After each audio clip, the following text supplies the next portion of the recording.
चलो sir recording करके रखिए ना। कर दिया। लिखे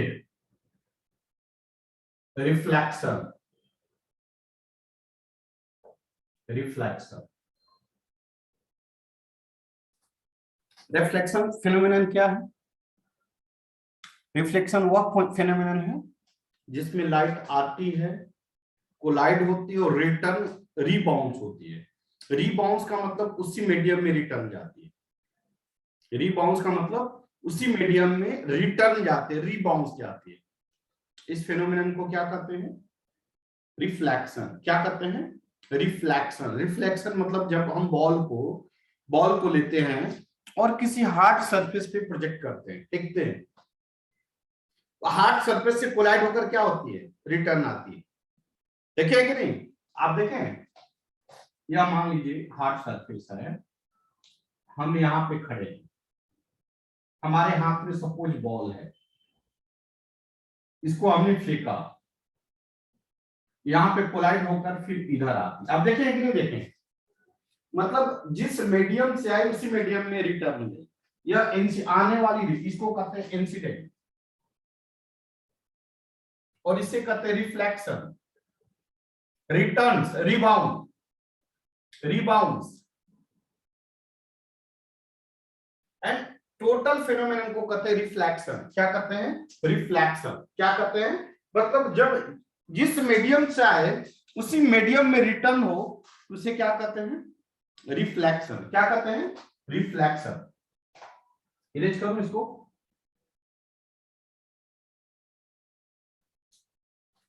तो रिफ्लेक्शन फिनोमेनन क्या है? देखिए, यह पीस ऑफ ग्लास है। शुरू, ये क्या है? इसको कहते हैं पीस ऑफ ग्लास। यह पीस ऑफ ग्लास है। इस पीस ऑफ ग्लास का वन सरफेस कोटेड कर देते हैं, सिल्वर्ड कर देते हैं, पेंटेड कर देते हैं। वन सरफेस पेंटेड कर, किससे पेंटेड करते हैं?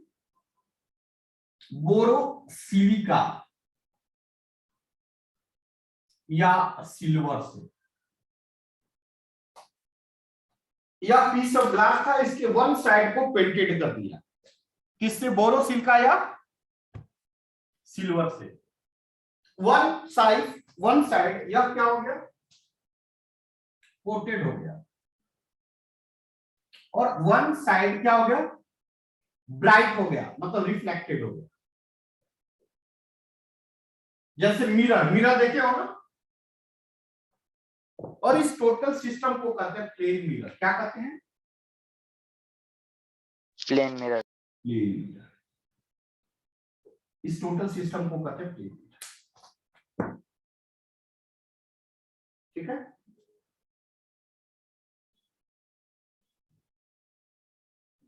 इरेज करूं? Yes sir.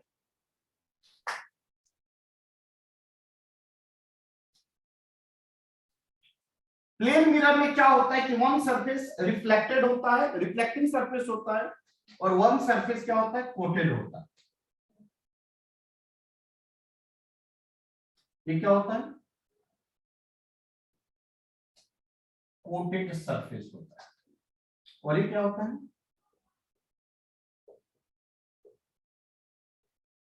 Reflecting surface.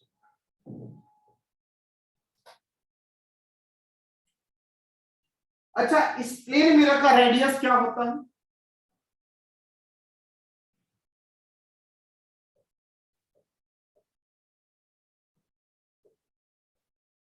Radius of plane mirror क्या होता है? इनफाइनाइट। क्या होता है? ये क्वेश्चन पूछता है कि प्लेन मिरर का रेडियस क्या होता है? क्या होता है? Infinite. Radius of plane mirror क्या होता है? इनफाइनाइट। ये क्वेश्चन अक्सर पूछता है।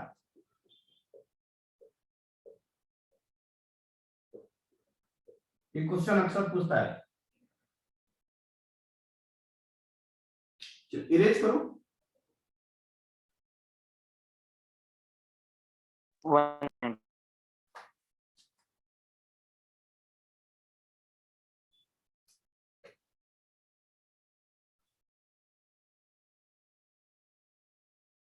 अब लिखिए रिफ्लेक्शन क्या है, लिखिए रिफ्लेक्शन क्या है।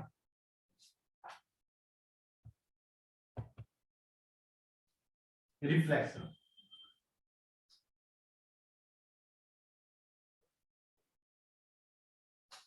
रिफ्लेक्शन में क्या होता है कि लाइट इंसिडेंट और रीबाउंस दोनों फेनोमेनन सेम मीडियम में होता है।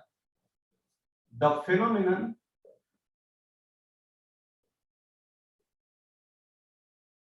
where incident of light and rebounds या return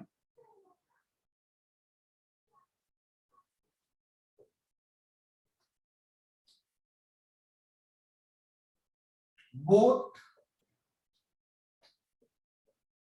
occurs in the same medium. That phenomenon is called, क्या कहेंगे,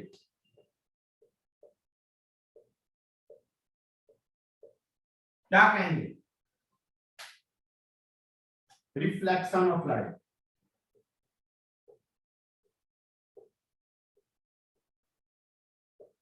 मीन्स आना और जाना। देखो जैसे एक क्या है, प्लेन मिरर, इसको क्या कहेंगे, इंसिडेंट रे, इसको क्या कहेंगे, रिफ्लेक्टेड रे। और दोनों फेनोमेनन, इस टोटल फेनोमेनन को क्या कहेंगे,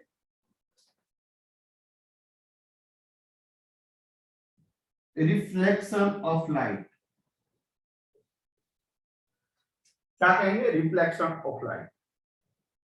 इंसिडेंट और return both occurs in the same medium.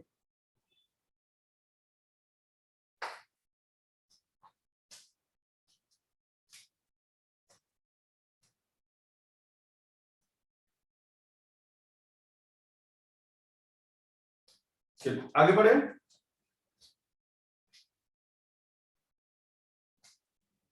Erase करूं, 1 minute sir.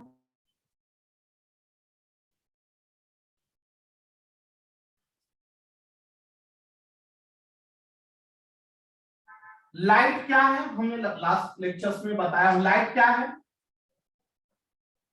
Electromagnetic wave. Wave. इसमें क्या होता है, इसमें क्या होता है, एनर्जी ट्रांसफर होता है। कैसे एनर्जी ट्रांसफर होता है, वेव्स में।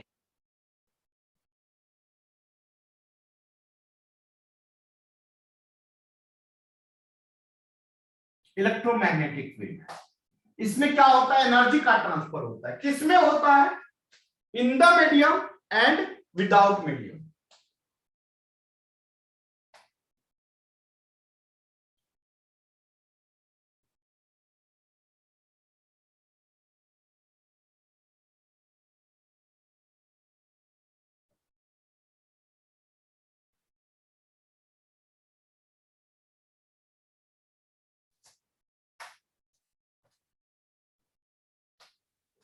इन द मीडियम एंड, बोलिए,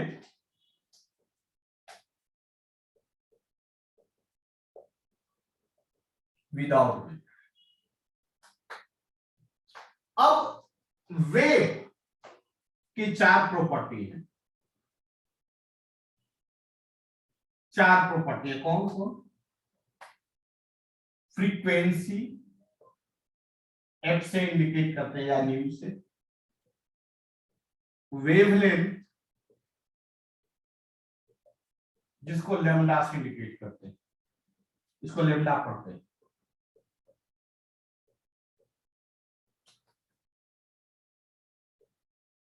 speed of light,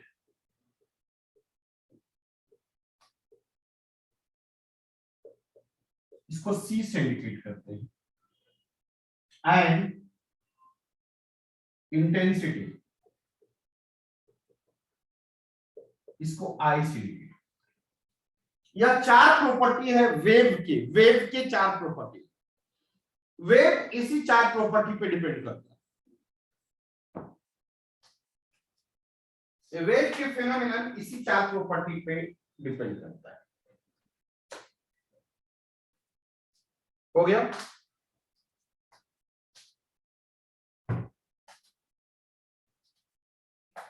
first question आता है कि फ्रीक्वेंसी क्या है।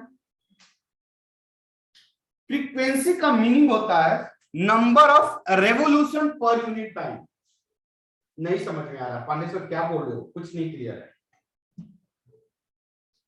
देखो मैं हर सेकंड में कुछ वर्ड यूज कर रहा हूं, लेकिन हमारे वर्ड यूज करने का एक नॉर्मल प्रोसेस है।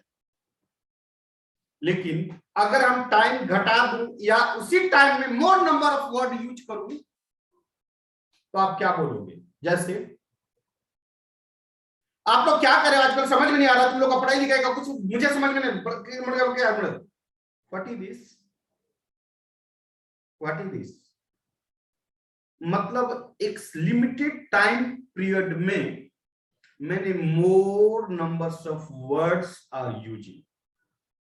क्लियर? क्लियर? जब ज्यादा से ज्यादा वर्ड हमने यूज किया तो आप बोले कि मोर, इसे कहते हैं फ्रीक्वेंसी। क्या कहते हैं? फ्रीक्वेंसी। फ्रीक्वेंसी का मतलब नंबर्स ऑफ वर्ड कितना ज्यादा होगा इन पर यूनिट टाइम। आप नहीं बोलते हैं रोड पे खड़ा हो जाइए, आप बोलते अरे यार यहाँ पे फ्रीक्वेंसी ऑफ व्हीकल्स ज्यादा है। मतलब क्या कि इस पॉइंट से व्हीकल्स का संख्या एक सर्टेन टाइम में ज्यादा क्रॉस हो रहा है, इसका मतलब यही होता है। फैन, फैन तेज चलता है यार, फ्रीक्वेंसी थोड़ा बढ़ा दो ना फैन का। What is the meaning of this? Speed, frequency, number of revolution of fan in every second बढ़ा दो, उसे क्या कहेंगे? फ्रीक्वेंसी। क्या कहेंगे? फ्रीक्वेंसी। फ्रीक्वेंसी का मतलब number of revolution per unit time. Erase करो ऊपर का, लिखते चलिए फ्रीक्वेंसी। सर मतलब जितना बार घूमेगा उतनी फ्रीक्वेंसी क्या? क्या बेटा?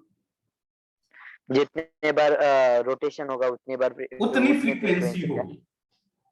जितना एक सर्टेन टाइम पीरियड में जितना नंबर ऑफ रेवोल्यूशन होगा उतनी फ्रीक्वेंसी होगी। एक सर्टेन टाइम में जितने व्हीकल्स क्रॉस होंगे उतनी ज्यादा फ्रीक्वेंसी होगी। समझ में आया?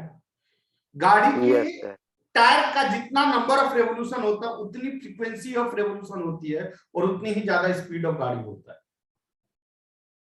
क्लियर हो रहा है ना सर? उधर मीटर में आरपीएम दिया होता है, वही होता है क्या? आरपीएम, हाँ वही होता है। आरपीएम का फुल नेम है रेवोल्यूशन पर मिनट। क्या नाम है? रेवोल्यूशन पर मिनट। इसका पूरा नाम है रेवोल्यूशन पर मिनट। मतलब एक मिनट में कितने नंबर ऑफ रेवोल्यूशन हो, और उसी को कहते हैं फ्रीक्वेंसी। क्लियर हुआ? Yes sir. फ्रीक्वेंसी का डिफिनेशन लिखेगा number of revolution per unit time.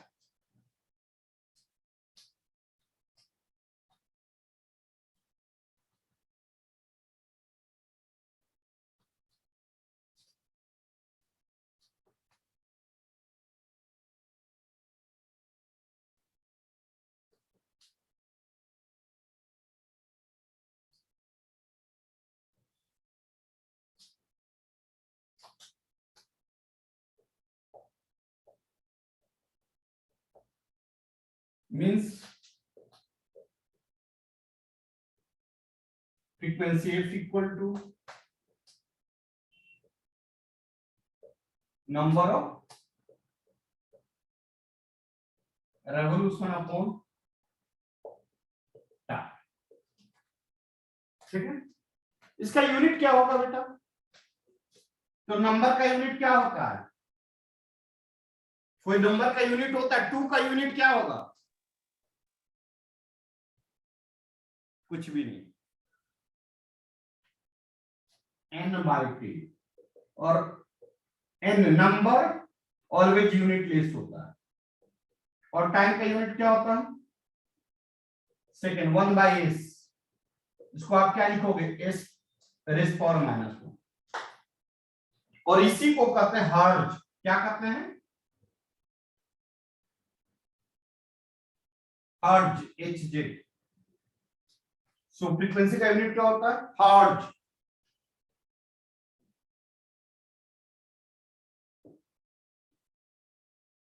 Clear? अच्छा, वन टाइम पीरियड में कितने रेवोल्यूशन होते हैं? How many revolution in one time period? Time period किसे कहते हैं? The time taken for a complete revolution. एक कंप्लीट रेवोल्यूशन करने में जो टाइम लगता है उसे क्या कहते हैं? Time period. Time period. Time period का मतलब, जैसे वन डे में क्या टाइम पीरियड है? 24 आवर्स। 24 आवर्स। वन ईयर में क्या टाइम पीरियड है? 365 6 hours. One revolution of clock में क्या टाइम पीरियड है? 12 आवर्स। 60 सेकेंड। 12 आवर्स की। 12। तो मेरी बात समझिए, क्या टाइम पीरियड का मतलब time taken for a complete revolution. Time taken for a complete revolution. Time period का डेफिनेशन लिख लेना। Time taken for a complete revolution.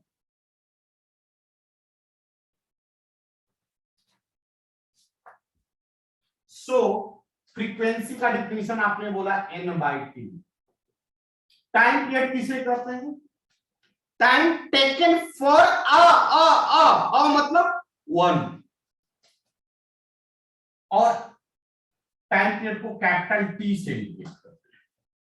Means number of revolution 1 हो तो उसके टाइम लगा टाइम पीरियड कहलाता है। ये टाइम पीरियड कहलाएगा। ये क्या कहलाएगा? Time period. टाइम पीरियड किसे कहते हैं? Time taken for a complete revolution. ये कंप्लीट रेवोल्यूशन कवर करने में जो टाइम लगता है उसे कहते हैं टाइम। तो frequency equal to 1/t। Unit पर सेकेंड या हर्ट्ज।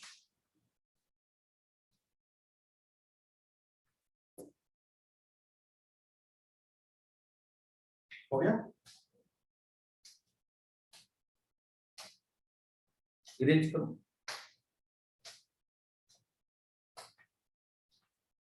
इरेज करो।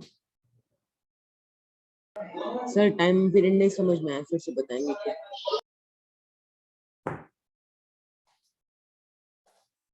आपने बोला कि सर टाइम पीरियड नहीं समझ में आया। आप जब बोल रहे थे तो आप देखिए कि दो वर्ड के बीच में एक गैप था।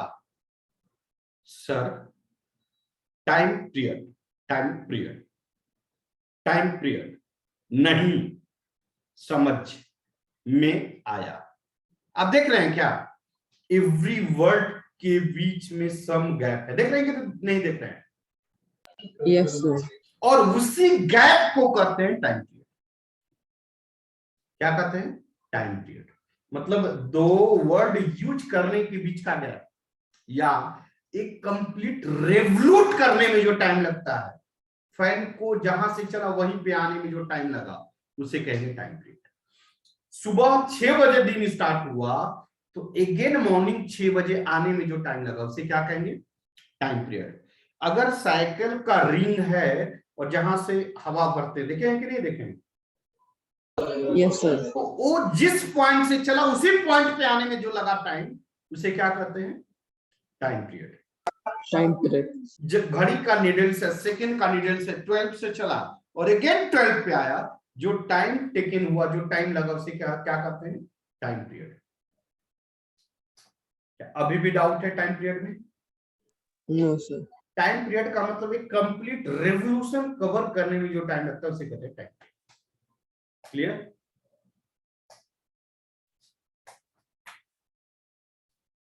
अब आगे लिखिएगा वेवलेंथ। वेवलेंथ जानता है, ये टॉपिक जो डिस्कस कर रहा हूं ना, इस टॉपिक पे एनटीएससी जेई नीट में कम से कम 7 से 8 क्वेश्चन है। लगभग एवरी ईयर एक साल बैक करके क्वेश्चन पूछा है। चलो, तो टाइम पीरियड क्लियर हुआ, आगे लिखो वेवलेंथ।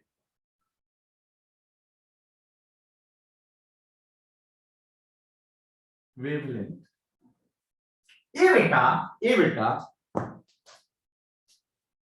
सुनो मेरी बात सुनो।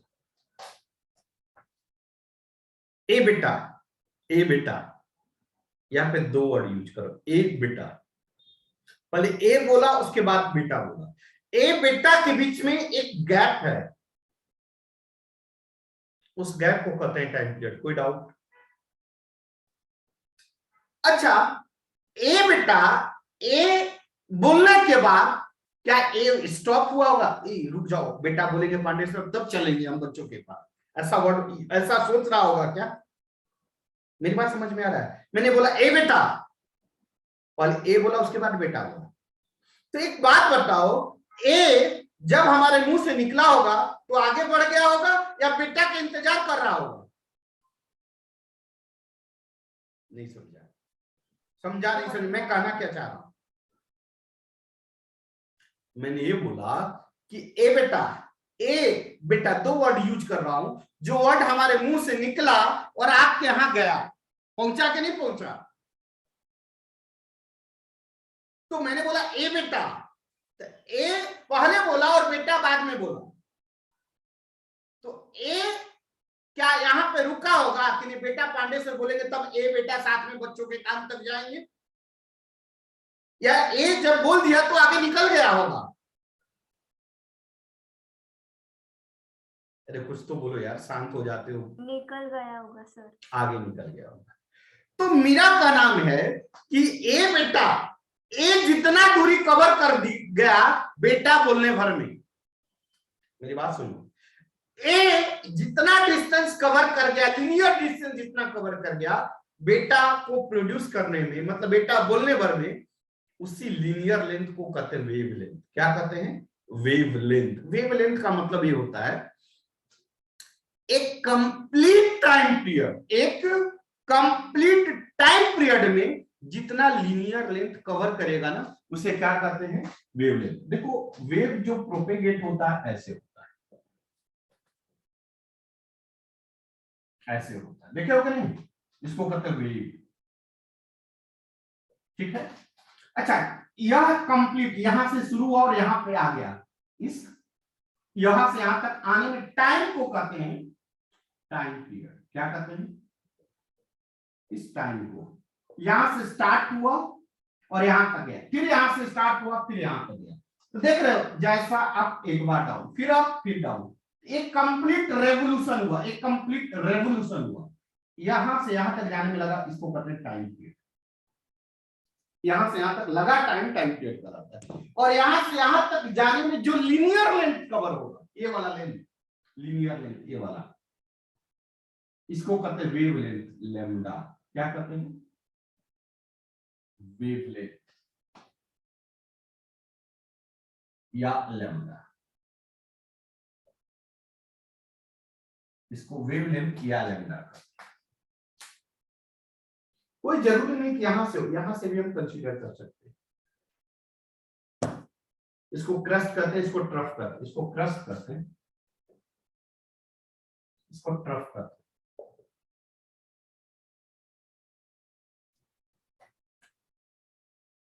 इस लेंथ को कहते हैं वेवलेंथ। यहां से यहां तक जाने में लगा टाइम, टाइम पीरियड का हो गया, हो गया।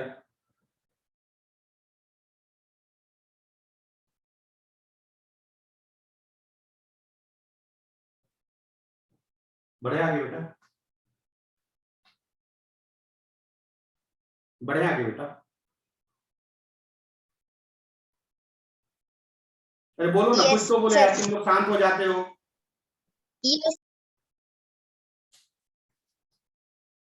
चलिए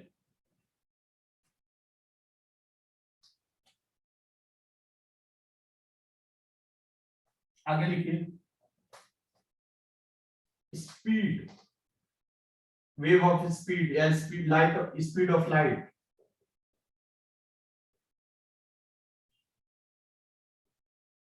सी से निकल। स्पीड का फॉर्मूला क्या होता है?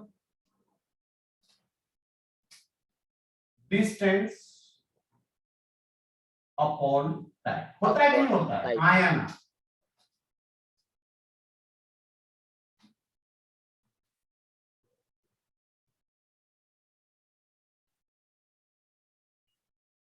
यहां से यहां तक लगा टाइम को आपने क्या बोला?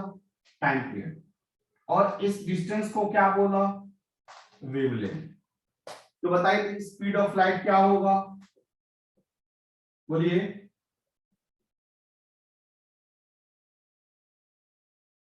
क्या होगा? वेवलेंथ मतलब डिस्टेंस अपॉन टाइम पीरियड।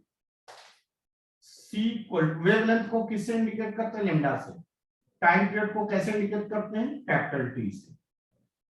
देखो तो होगा क्या? होगा क्या?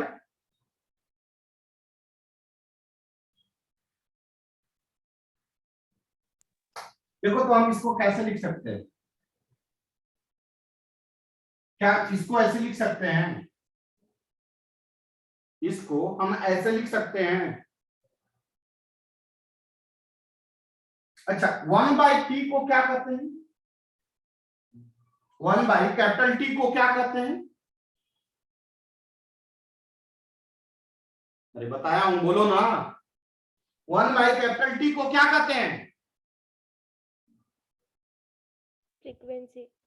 फ्रीक्वेंसी। क्या आ जाएगा?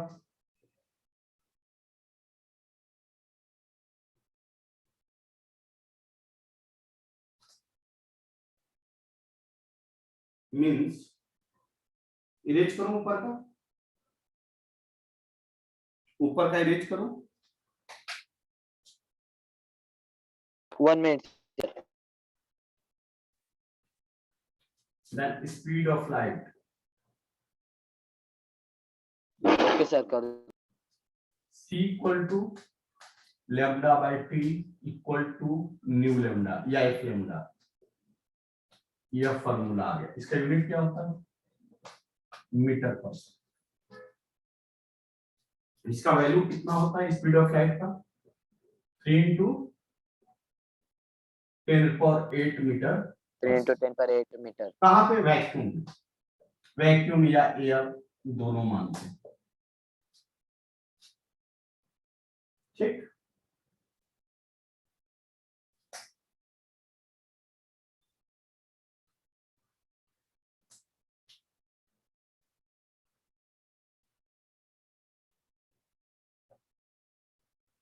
नेक्स्ट पॉइंट है इंटेंसिटी। नेक्स्ट पॉइंट है इंटेंसिटी।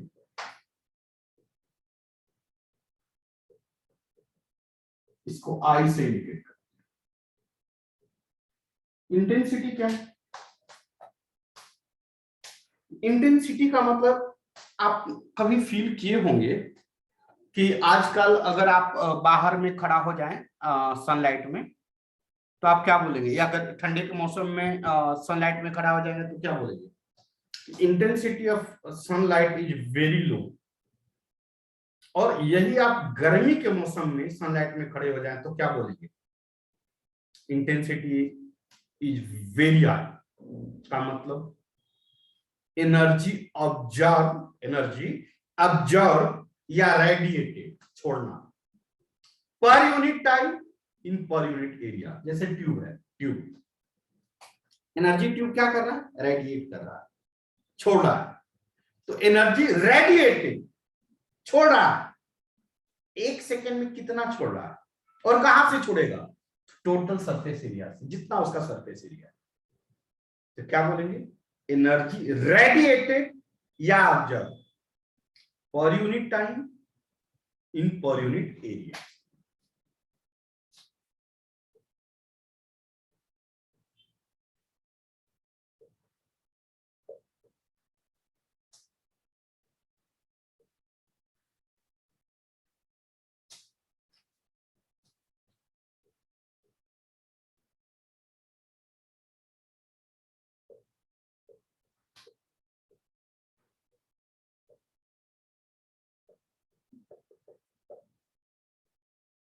इन पर यूनिट एरिया, इसका फॉर्मूला होता है यह formula, energy radiated per unit time in per unit.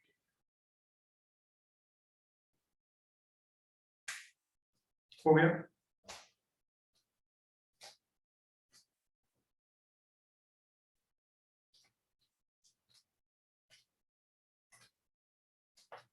हो गया, इरेज करूं,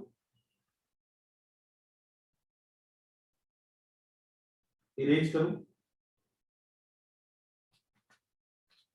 लाइट वेव की कितने प्रॉपर्टी, 4। कौन कौन कौन कौन कौन कौन, wavelength, frequency, speed of light and intensity. कितने प्रॉपर्टी है, 4।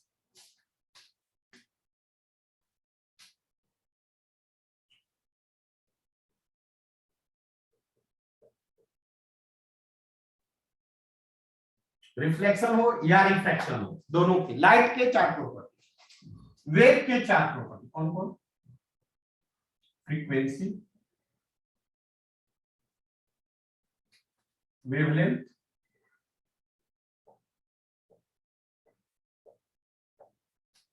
स्पीड ऑफ लाइट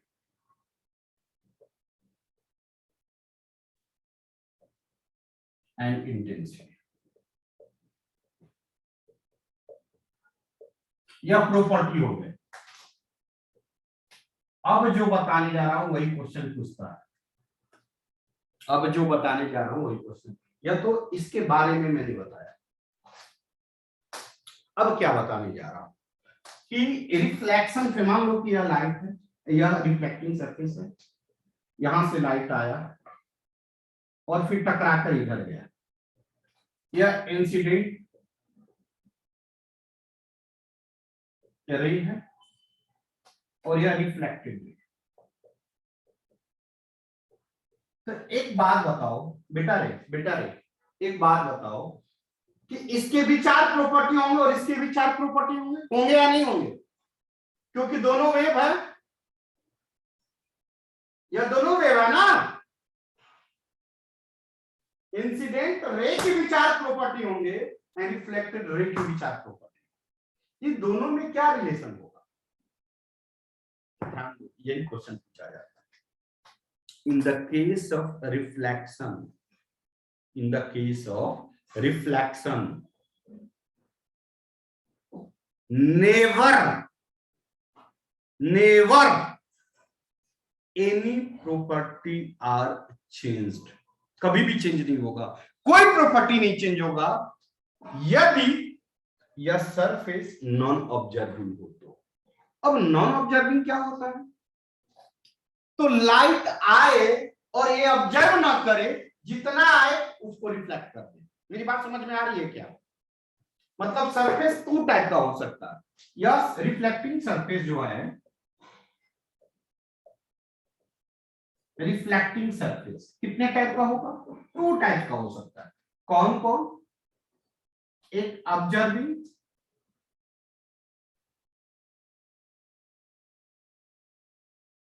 और एक होता है नॉन ऑब्जर्विंग सरफेस।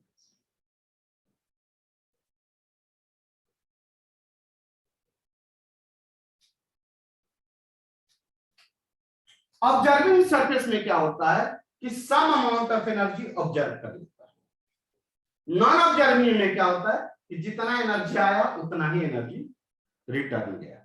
समझे क्या? इसे कहते हैं नॉन ऑब्जर्विंग सरफेस। तो लिखिए तो नोट नोट लिखो, बहुत इंपॉर्टेंट पॉइंट्स लिखो। अक्सर पूछा जाता है, एक दो बार नहीं, हमेशा बार बार लिखिए। टाइम अप जल्दी लिखो। इन the case of reflection through the non absorbing surface, in the case of reflection through the non-observing surface, through the non-observing surface, through the non-observing surface, no any property are changed, no any property are changed after the reflection, no any properties are changed after the reflection, no any property are changed after the reflection। बस अब कल बताऊंगा कि अगर observing होगा तो क्या होगा। बहुत इंपॉर्टेंट टॉपिक है ये, अक्सर जेई में भी पूछा है, नीट में भी पूछा, एनटीएससी में भी पूछा है।